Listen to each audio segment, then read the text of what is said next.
Hey, just working hard so I can please you.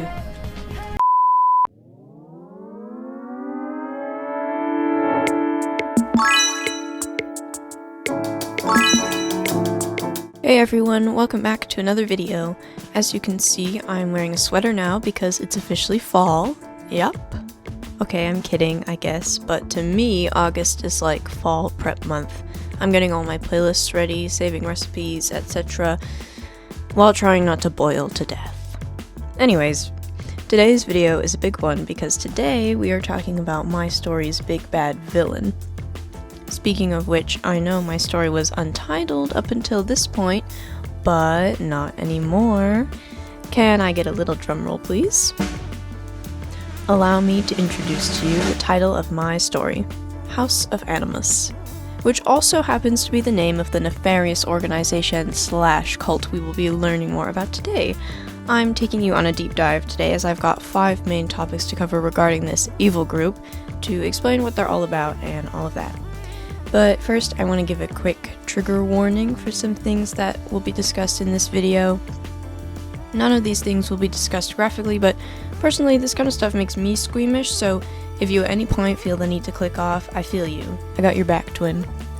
I also wanted to mention, I know my art style is more on the cartoony side, while my OC lore is like dark and unpleasant, which, you know, isn't unusual to see, but it was never my intention to be misleading with my channel image, and I also want to be clear that I will never ever share gratuitous gore or violence or explicit material on this channel.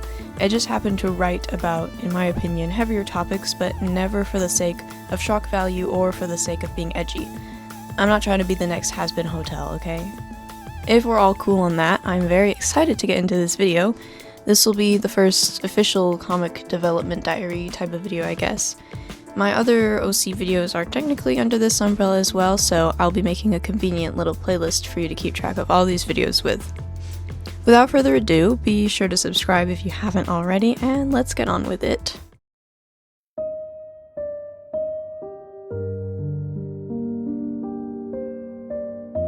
If you watched my last video that came out a billion years ago, then you know a bit about my OC Gladys. If you haven't watched that, pause this one and go do that now, because otherwise this one will be a bit confusing. I mentioned that Gladys gets totally backstabbed by her husband when they take over the city of Blight.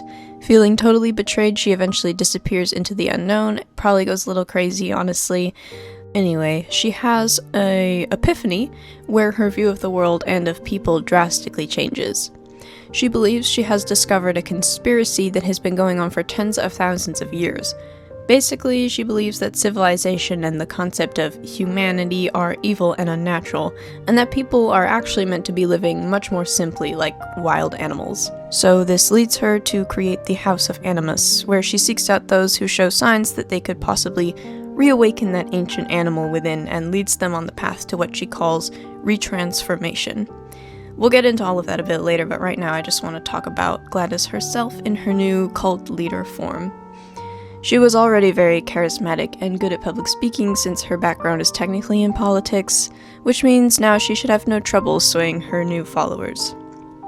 She also knows when to be gentle and when to be heavy-handed so as not to scare off her new recruits. She's definitely incredibly manipulative, but that's partially because she genuinely believes what she's talking about. She makes an effort to personally connect with every new recruit that comes to the house, acting incredibly gentle, understanding, and welcoming so that they form an immediate emotional dependent bond. And over time she will take advantage of that dependency and adoration to make her followers commit heinous acts, reframing them to not actually seem heinous. Compared to her original look, she now has a white robe, which all the followers wear a less decorated version of, and she's got some kick-ass bangs now. Now, what is a cult without some core beliefs? If you are writing a cult for your own story, I would highly recommend creating a little booklet or organized document to keep track of their beliefs or rituals and other stuff in. I did that for mine, and I will link it in the description if you would like to read more about the house in depth. It was actually a really fun world-building exercise, and I definitely recommend writing it as though it were a real document in your fictional universe. Anyway, allow me to briefly summarize the cult's core tenets. Number 1. Long, long ago, the human race was a simpler, divine race of creatures called the Animus who lived in harmony with nature and who were all deeply interconnected with the other. Number 2. One day, tens of thousands of years ago, a mysterious mind plague began infecting the children of the Animus, turning them into humans who hunted their parents and other animals for sport and began exponential exploitation of the earth for personal gain. Number 3. The word human is an evil word that separates us from the natural world, complicates life, and allows us to be exploited by those in power. Number 4. Some people have the ability to awaken the Animus within and return to the divine way of life. And number 5. In order to return to Animus, one must go on a long 4-step journey to deconstruct their own humanity and finally cure their mind poison. As I said, this is a brief overview. Deeper explanations to these ideas and more are all in the mini cult Bible linked in the description if you're interested. There's a lot to go over in this section. I mentioned that Gladys believes to awaken the Animus, a person has to go through a 4-step journey. That's because of this little pyramid she came up with. These 4 things are what she says the foundations of humanity are. To complete the journey of retransformation, you have to deconstruct from the top down, otherwise the brain will panic and double down on its ways. This is where the cult's rituals and acts of terror come in. First, removing the material involves getting rid of all material possessions and connections to your old life, including photographs or other personal mementos. After this point, a recruit will make their way to the actual House of Animus, which is an old manor deep in the woods outside of the city. More on that later. Once they've made the decision to travel to the house, the rest of the journey can begin. Members perform daily rituals to help get rid of single-mindedness and develop an interconnected consciousness, doing things such as sitting silently in a circle, dancing, chanting, and eating meals together. Once everyone can fully trust and rely on each other, the next step is to get rid of morality. The house believes morality is a made-up concept that only humans abide by, and that the distinction of good and bad acts is counterintuitive to natural instinct and only serves to make the masses feel guilty for their natural feelings. Yeah, crazy. Anyway, to break down their moral compasses, Gladys has her followers commit atrocities, which also destabilizes her husband's city, which is her ultimate goal as well. They commit gruesome and elaborate public killings, destroy public infrastructure, and overall spread fear. The final step in the retransformation process is to unshackle oneself from restraint. Since this was the final step, I wanted the final act in the process to be something extra terrible and symbolic, and I landed on cannibalism. Look, some people think it's a great metaphor for love, not me.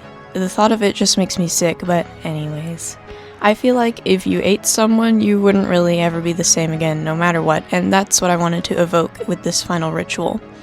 It's like crossing the final threshold from which you can never come back again. If you would willingly eat someone, I imagine you wouldn't have qualms about doing anything else, which was the idea with the whole killing restraint idea.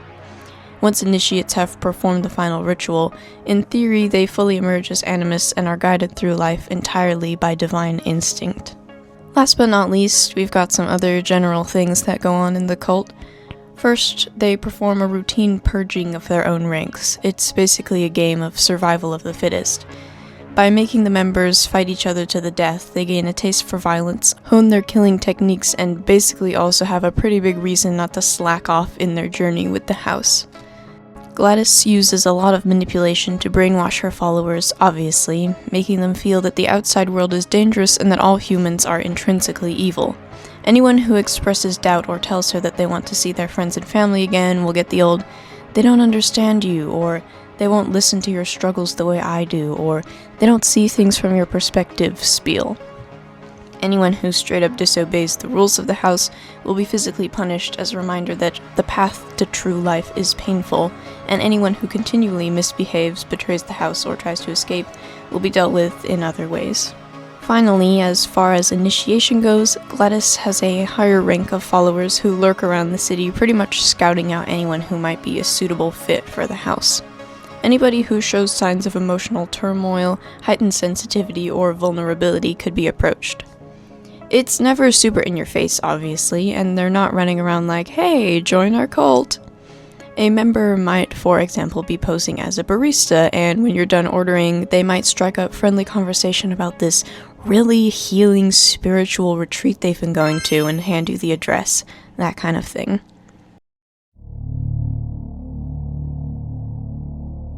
Now this is the really fun design part of the writing and development process. I've always struggled with creating logos and symbols, but once I actually wrote out everything I needed to know about the house, I came up with this one and it clicked. I think sometimes I get caught up in wanting layers of lore in my symbols, because trust me, there have been many scrapped variations of the house symbol, but seriously, sometimes simpler is better. So let me explain this symbol. It's pretty straightforward. The upside-down triangle represents the convergence away from humanity and towards the unified Animus consciousness, and the three lines that diverge out from the bottom symbolize the new free life the Animus lead and the spread or return of their divine existence. This icon is also kind of inspired by runes due to their simplicity and representations of aspects of nature and ancient concepts. As for the overall look of the house, I got really inspired by the Baker house from Resident Evil Biohazard, and that was kind of my jumping off point for the look. I love that game, but I can't play it because it makes me so motion sick. Oh, anyway, I also drew inspiration from more gothic, vampiric, Victorian, and medieval aesthetics, and a bit of the Yellow Jackets vibe as well. The cult lives in this old mansion deep in the woods away from the city, which I imagine kind of looks like an old castle or cathedral, but also has lots of raw wooden features. The combination of stone and wood evokes an ancient feeling to me, which feels appropriate. It has a large basement, but the actual house itself is quite large as well, to accommodate sleeping quarters, dining hall, etc. I imagine the entire upper floors would be off limits to anyone except Gladys, and that's where she has her own bedroom, study, library, nicer amenities, and so on, because what is a cult leader if they aren't at least a little hypocritical in their own beliefs? The mansion is blocked off by cliffs and a bog that can only be crossed by a drawbridge, so if you want to get in, you have to be let in. There's a little tower on the ground floor where Gladys often sits and looks out waiting for new recruits or keeping on the lookout for nosy meddlers. Anyone who isn't meant to be there will likely get a taste of her trusty old shotgun before she dumps them in the bog or drags them inside to be finished off by her followers. Honestly, this is a fun part of writing any large story, but when you create a distinct part of your world that has its own rules, look, etc., I highly recommend making a playlist that goes along with it that will inspire you and get you in the mood to create. This is the part where I plug my Spotify because I made a playlist for the house, and if you're interested, you should check it out. I'll link my profile in the description, and for all of you that have seen my OC videos, there are some playlists up for my characters as well, and I think you'll enjoy those a lot too. Plug over.